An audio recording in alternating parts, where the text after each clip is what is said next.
Hello listeners and viewers. Welcome to Kaduna State Ministry of Education Radio and TV e-learning program designed for our SS3 and other students staying at home due to the coronavirus pandemic. The present administration, under the able leadership of His Excellency, Malam Nasir Ahmed El-Rufai, is positioned, as always, to ensure that under his leadership, our students are not left behind in all areas of human endeavors, especially education. Kaduna State is the center of learning. Therefore, we want to ensure that our students excel in their forthcoming examinations and beyond. Students and other learners at home are given this opportunity in order to continue learning, as education is a continuous process. Different subjects will be taught in this program to assist students to perform excellently in the forthcoming Senior School Certificate examination being conducted by NECO and WAEC as soon as schools reopen. Teachers making presentations will always provide their names and phone numbers during each presentation, and they can be contacted for questions, further explanations, and/or clarifications. The following numbers and contacts can also be reached for expression of any concern or observation: 090-865-00545 or 080-383-62072. Our website is www.education.kdsg.gov.ng. Our email, education@kdsg.gov.ng or education.kdsg@gmail.com. Our YouTube channel, Ministry of Education, Kaduna State. Our Twitter handle, @Kaduna_MOE. Or our Facebook page, Ministry of Education, Kaduna State. Stay safe, stay at home, and learn well. Thank you, happy listening, and happy viewing. Hello students, you are welcome to another interesting history lesson. Our topic for today is Nigerian vegetational zones and its peopling. I am Rekia Lawal Othman. As I have said earlier on, the topic is about vegetation and the peopling of these vegetational zones. Let's define these two words, vegetation and peopling. Vegetation refers to plant cover of the earth. That is what covers the earth, what grows on the earth. That is what vegetation means. And when we say peopling, which I believe is a new word to most of us, people with ing, peopling, it means the distribution of various tribes or ethnic groups to a particular area. That is, various tribes being in a particular place is known as peopling, sharing common economical, political, and religious activities. That is what peopling means. Nigeria is divided into 4 vegetation zones. That is, we have 4 vegetational zones in Nigeria. We are going to cover the period of our study is from AD 1000 to 1800. That is before colonialism. That is the period we are going to cover. As I have said, Nigeria has 4 vegetation zones. These zones are as follows.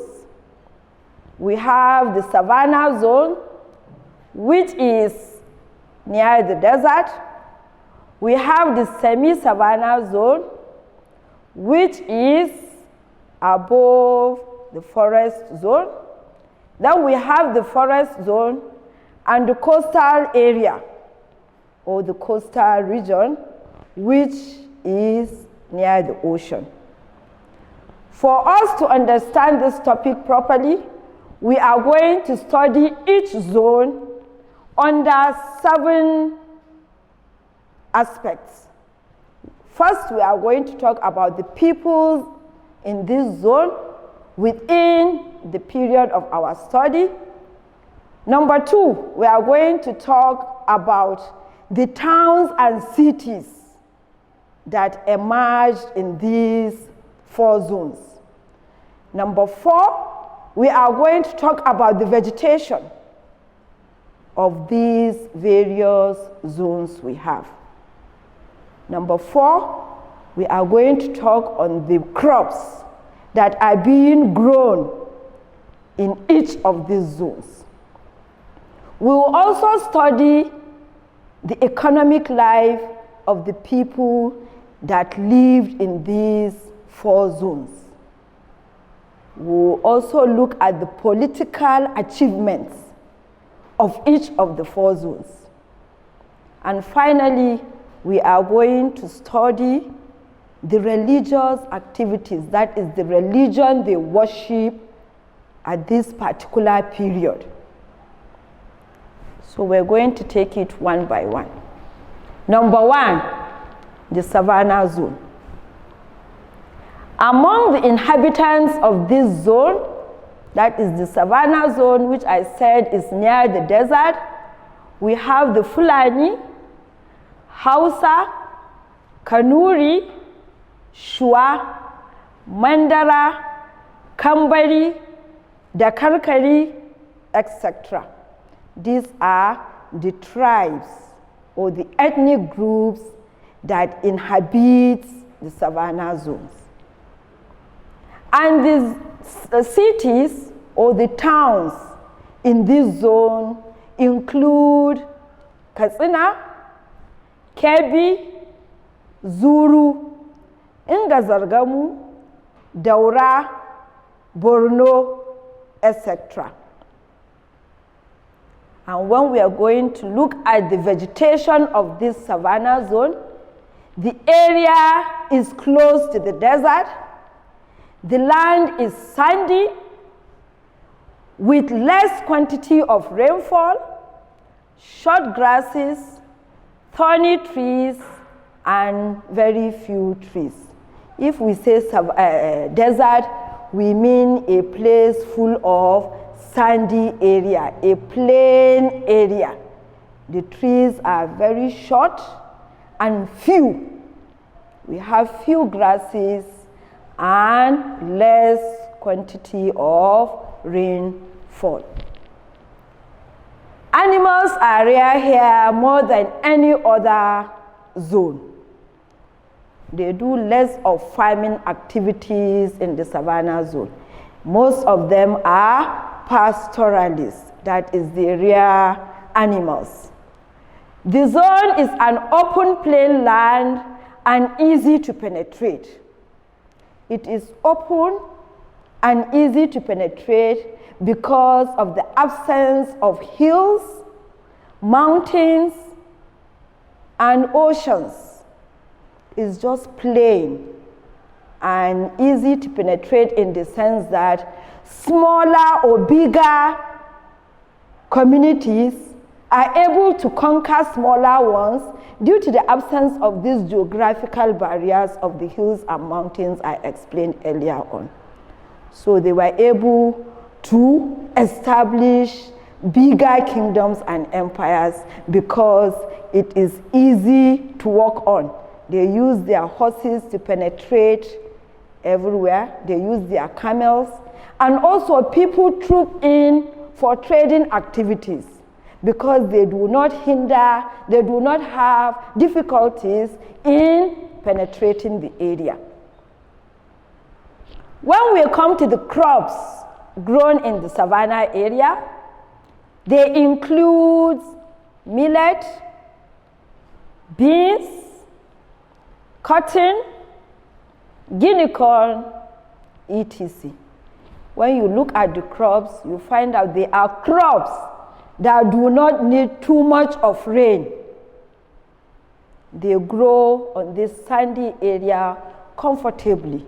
These are the crops that are found in the Savannah zone. economic life of the people. That is the economic life of the inhabitants of the Savannah zone. Mainly, they were pastoralists. As I have said earlier on, they work or they go on rearing of animals more, and traders. They trade because the area is plain. It's very easy to penetrate. That is why they mingle with the neighboring countries and neighboring states. Few people engage in farming because of the less rainfall they get. They also engage in leather works, iron smelting, and carving. These are all activities economically that they participate in. They engage in these economic activities, buying and selling, carving, smelting, leather works, etc. Goods such as slaves, ivory, and gold were exchanged for horses, salt, and European-made goods from North Africa. As I have said, it is near the desert and very close to the North African countries like Ethiopia, Tunisia, etc. So they trade among themselves with North Africa. Let's look at the political development or political achievement of the Savannah region or the Savannah zone. Some large and strong states and empires were established in this zone during our period course of study, that is before colonialism.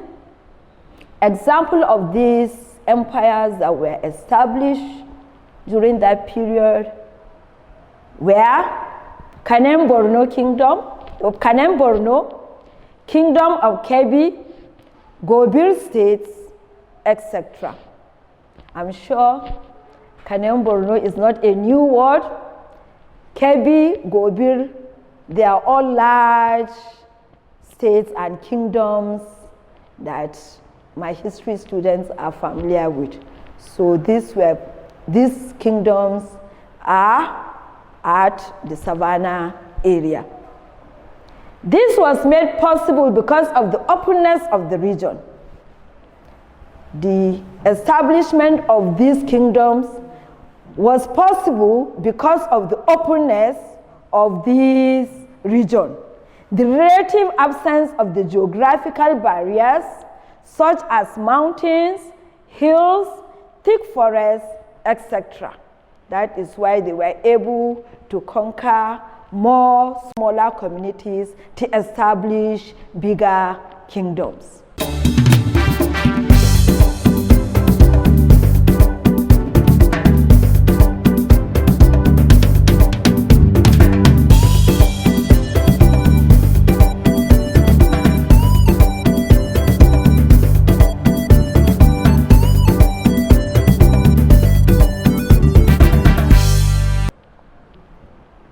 Let's look at the religion of the Savannah inhabitants at that period of time. Before Islam and Christianity were introduced, the people worshipped local gods, but still, notwithstanding, they believe in life after death. They worship their own local gods, like the Tsumburbure in Hausa land, the Bori. These are all local gods that they worship during that time, but still they believe they will die, and after death, there is going to be another life.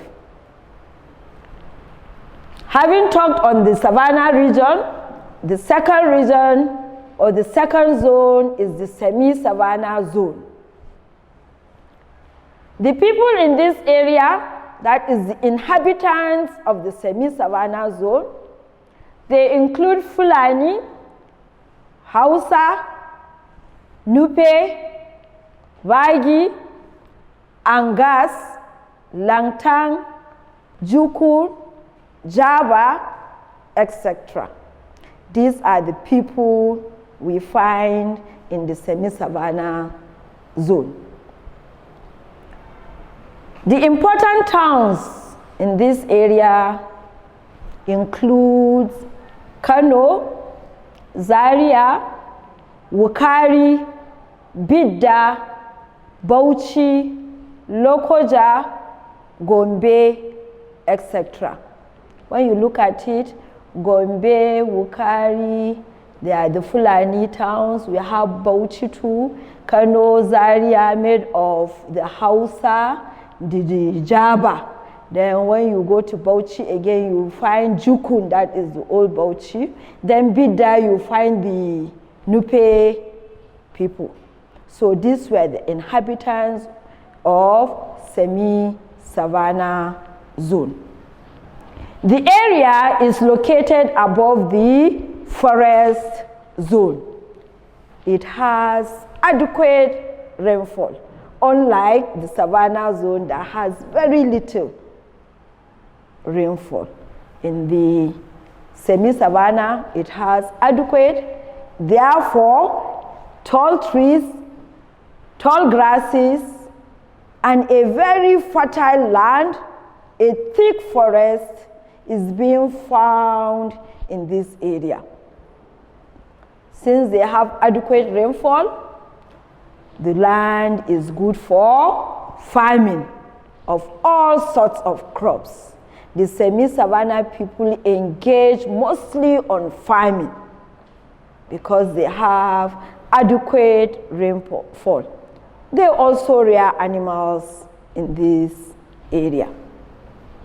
The crops found in the semi-savanna zone are maize, rice, millet, cotton, fruits and vegetables are also grown in the savanna area.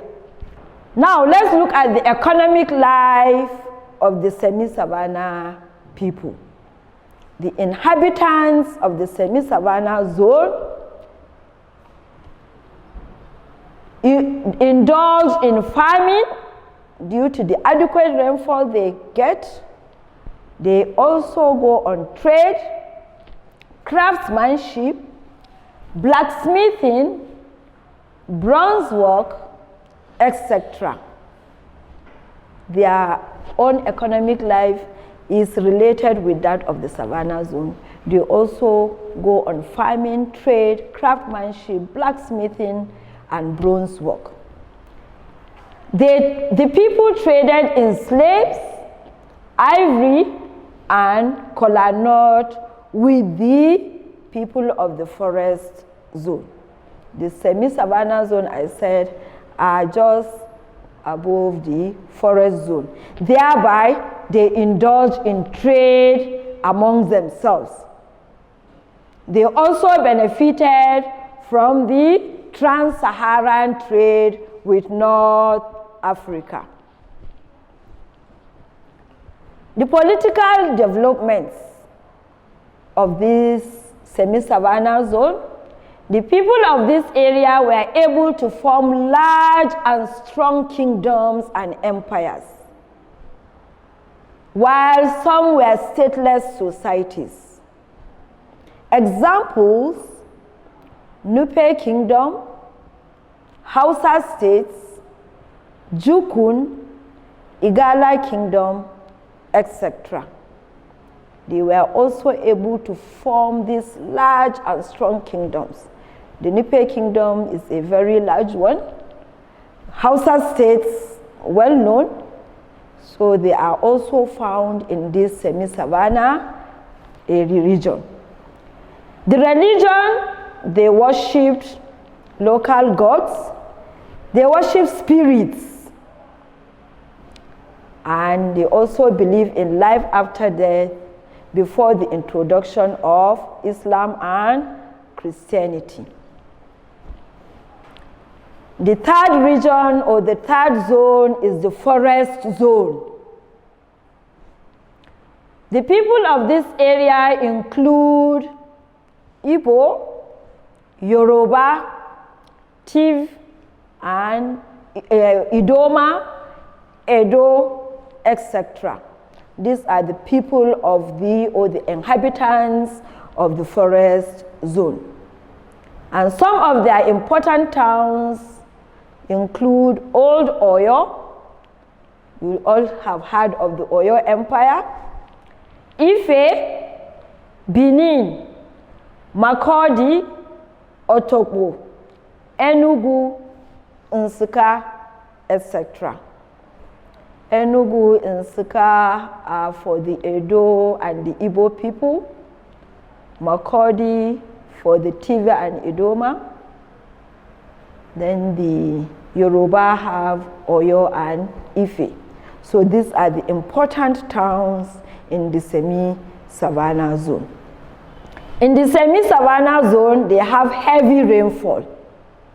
By so doing, they have thick forests, tall trees, and tall grasses.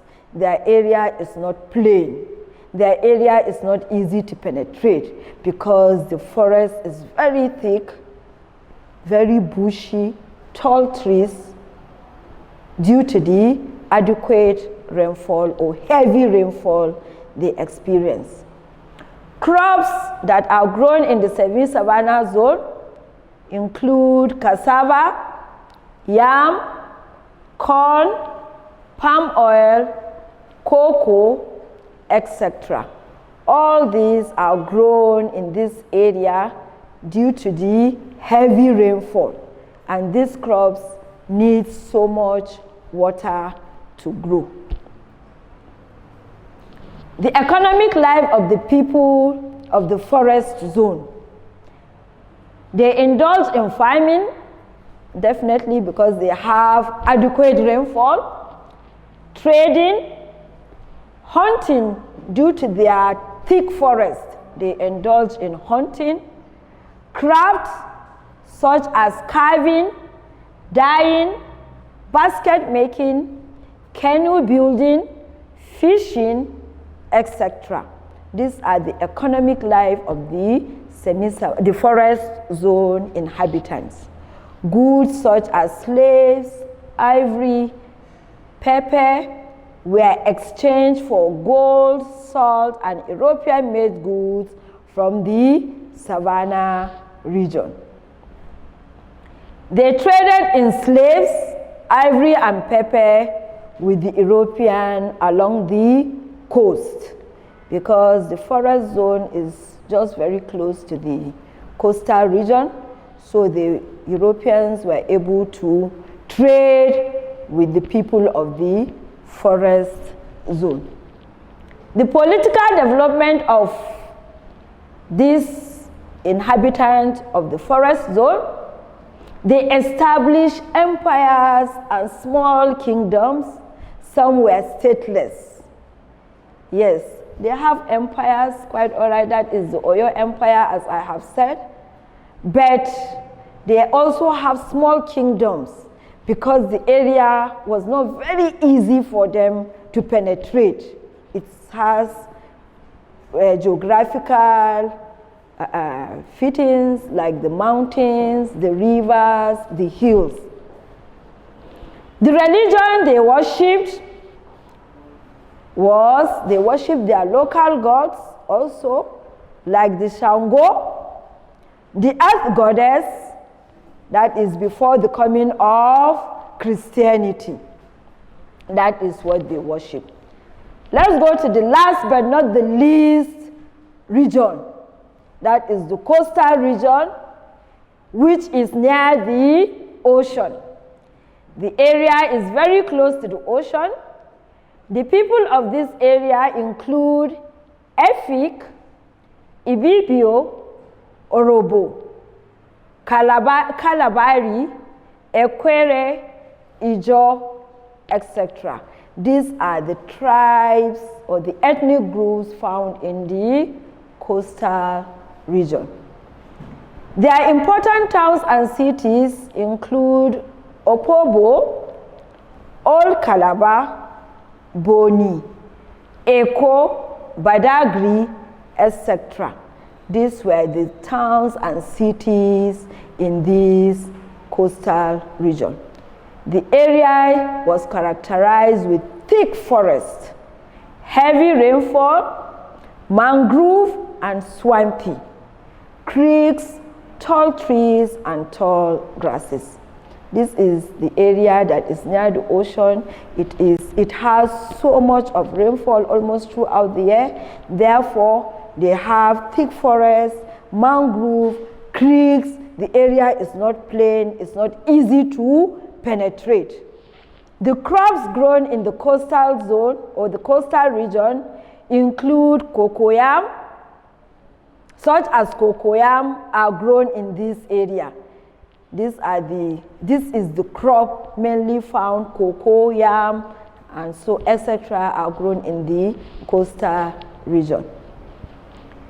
The economic life of the people, since the area is swampy, mangrove, they engage in water transportation, fishing, canoe making, which enables them to transport from one community to the other. Their political development is that the area is not easy to penetrate. As I have said, it is thick, it has so many hills, mountains, and water. Land is very scarce, it's more of water. For this reason, only small states were established. The religion they worship was that they worship their local gods also before the introduction of Christianity. These are the four vegetational zones we have in Nigeria. Before I go, I will give you an assignment to work on. Number one, list the 4 vegetation zones in Nigeria and explain the economic life of each. Each of the 4, you explain their economic life. What were the political developments of the semi-savanna zone? Let me go over the assignment again. Number one, list the 4 vegetation zones in Nigeria and explain the economic life of each. Number 2, what were the political developments of the semi-savanna zone? This is our reference, History of West Africa, 1000 to 1800 by S.A. Stride. 2, West African History, 1000 to the present day by S.O. Oni. You can reach me on this number for your assignment, especially through WhatsApp, 08037882650. 08037882650. I remain Rekia Lawal Othman. Stay home, stay safe.